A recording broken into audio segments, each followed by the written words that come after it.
Hello, this is Clutch. And I am Rooster. And we are watching a game today. Woo! Between M. Todd and M. Stephano. M. Stephano, all right. M. Todd is the Protoss. It looks Blue like Protoss. He's blue. And Stephano. I haven't seen that shade of purple yet in StarCraft, actually. Oh my Pink? goodness. So Lavender? It looks like it's pink, I think. And this looks like it is a custom game. Looking at their names, it looks like they may know each other, maybe in like a clan or something together. Perhaps. And so, pink Zerg, blue Protoss, and we're getting going. The map is Xel'Naga Caverns, one of the best maps on the ladder. Well, probably the best map on the ladder. Depending on who you ask. According to Clutch, it's the best. It is one of the best, most balanced ones. And here we go. We've got a drone. Not a drone, a probe coming out. Doing, Ooh. Interesting. Looks like he's not worried about a 6-pool. Nope. I don't think, since they probably know each other and it's a custom game, he's obviously not 6-pooling, so yeah, he's okay. Gambled properly. That's pretty cool. So our Zerg looks like he is just a little bit supply blocked. Going to get that. Yep, there we go. That Overlord out.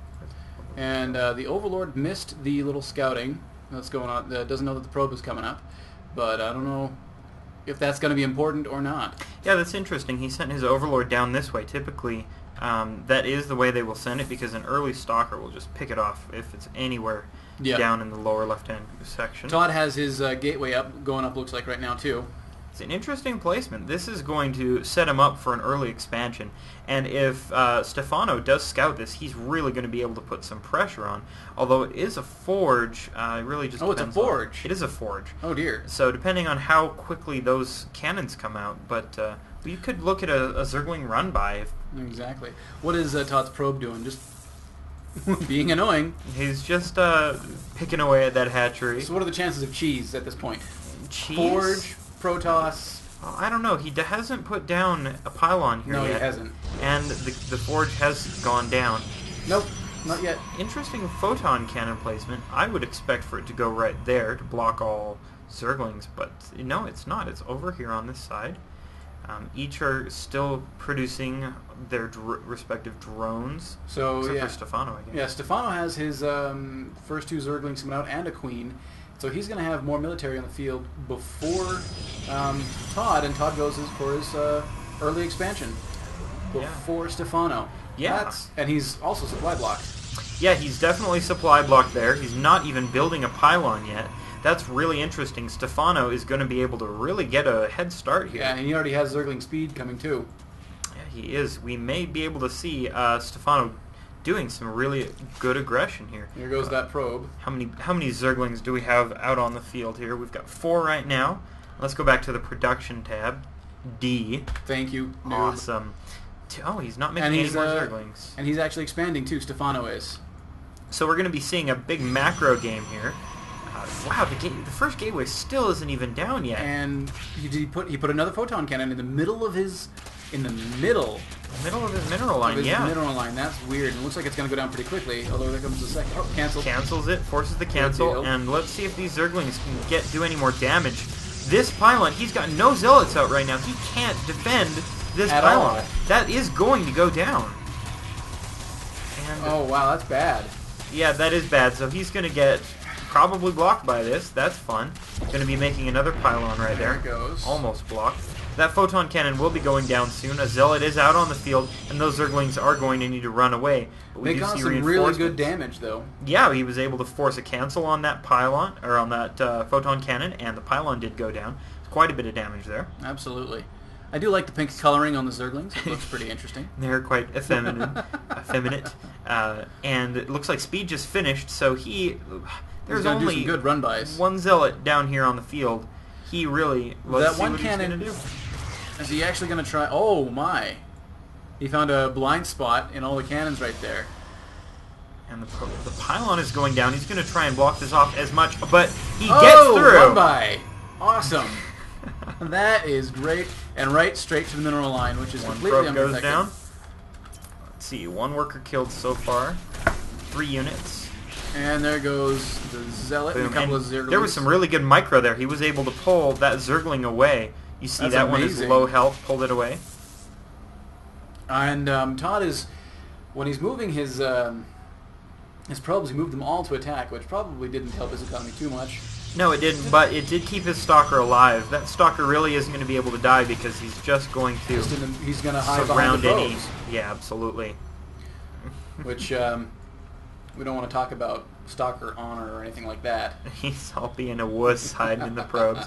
We see +1 attack going down for Stephano. These Zerglings are going to be a lot more powerful. You know, and with the way Zerg players do like to place their overlords, there's one barely in the bottom. If you look at the bottom of the screen, there's an overlord right there.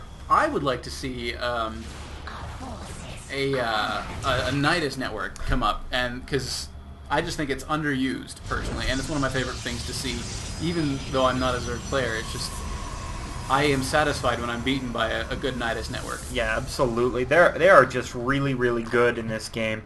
We do see the lair going down, but the main point of this is that Overlord just saw both of those gateways and the Robo, and now he sees exactly when that 4 warp gate is starting. So he knows exactly what's going down. He knows that his Protoss has 4 gas, and knows that there's going to be some teching going on. Yeah, and so he's getting more gas to start teching up, and he's spreading his creep.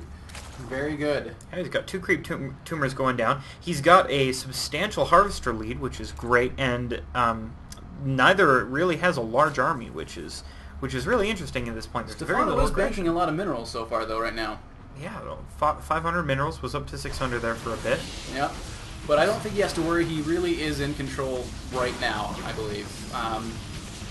He's being able to harass a little bit in the beginning, and he feels safe enough to expand to his third base. Absolutely. That's really interesting because the Zerg is just playing so passively right now, spreading his creep, just barely getting more Zerglings out. That's really interesting. And getting another hatchery in his natural. Yeah, 3rd hatch is down right now.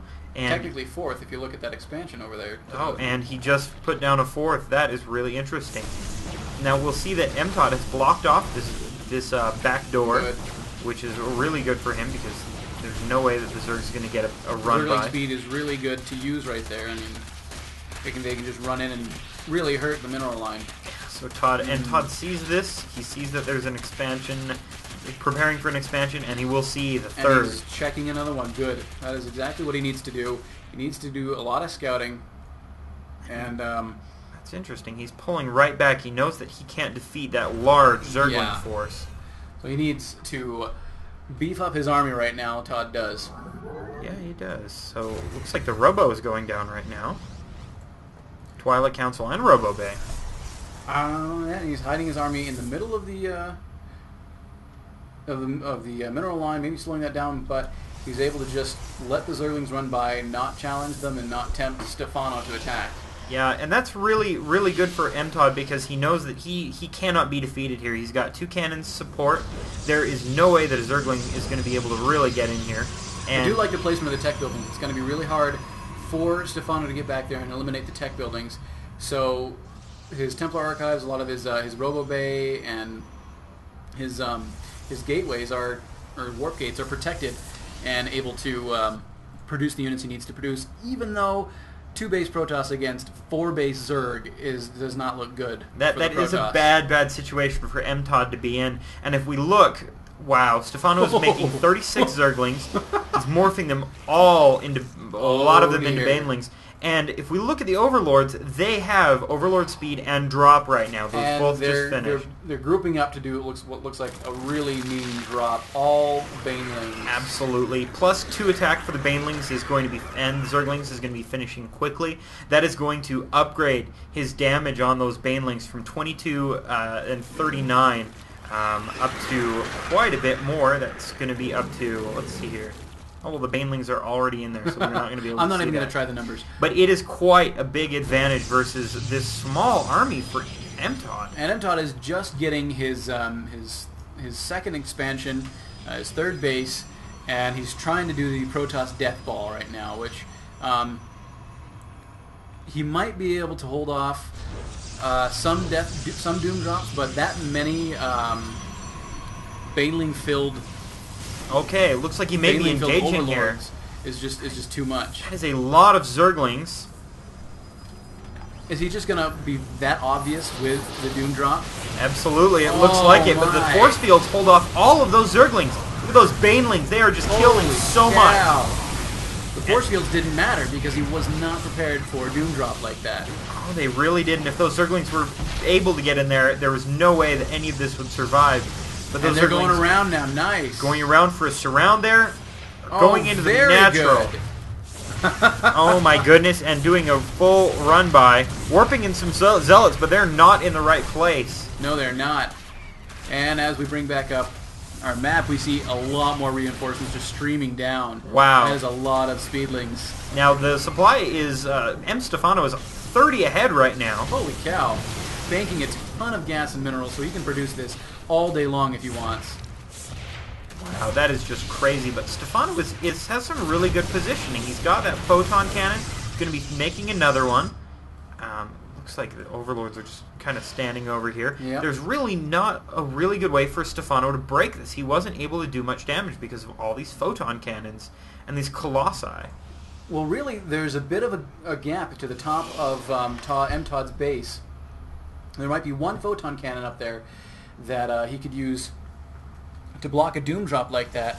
Here, where his natural. Actually, there's nothing there. So if Stephano wants to scout, he can come in through the top of Todd's base with another Doom Drop and be very devastating to